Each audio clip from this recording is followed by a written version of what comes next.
সদস্য রুমিন ফারহানা, আপনি কিছু বলবেন? পয়েন্ট অফ অর্ডারে এরপর কিন্তু বিধি বলতে হবে, কোন বিধিতে আপনি দাঁড়িয়েছেন আজকে বলেন। Today is a free day, বলেন। মাননীয় স্পিকার, আপনাকে ধন্যবাদ।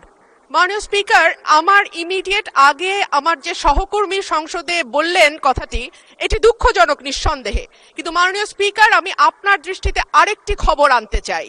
আজকে ডেইলি স্টারে এই খবর প্রকাশিত হয়েছে, এই সংসদে উপস্থিত আমি এবং আমার আরো দুজন নারী সহকর্মীর বিরুদ্ধে এই সংসদে উপস্থিত আরেকজন সংসদ সদস্য যে কদাকার কুৎসিত ভাষায় মানে ওয়াজ মাহফিল করেছে, যে কুৎসিত ভাষায় তারা বক্তব্য দিয়েছে, আমি আপনার কাছে এই ব্যাপারে বিচার চাইছি। মাননীয় স্পিকার, আপনি বিষয়টি সংসদে দৃষ্টি আকর্ষণ করছি, আপনি বিষয়টিকে দেখবেন।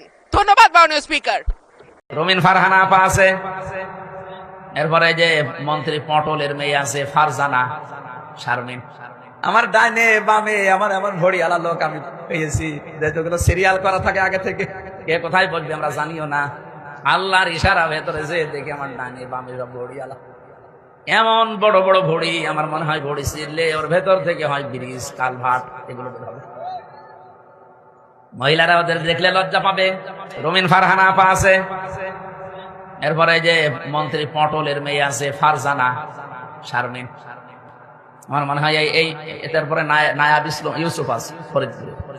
এই আপারা আমাদের সামনে, আমার মাঝে মাঝে চিন্তা হয় আল্লাহ আমার ডাইনে বামে যে অবস্থা, ও ম্যাডাম গুলো যদি এদের পেটের দিকে তাকায় ভাববে আল্লাহ ছেলে মেয়ে হয় আমাদের আর পেট হয়। হুজুরের পাশে দুইজনের কি ভড়ি, ও কোন মারা যাবে ভড়ির উপর।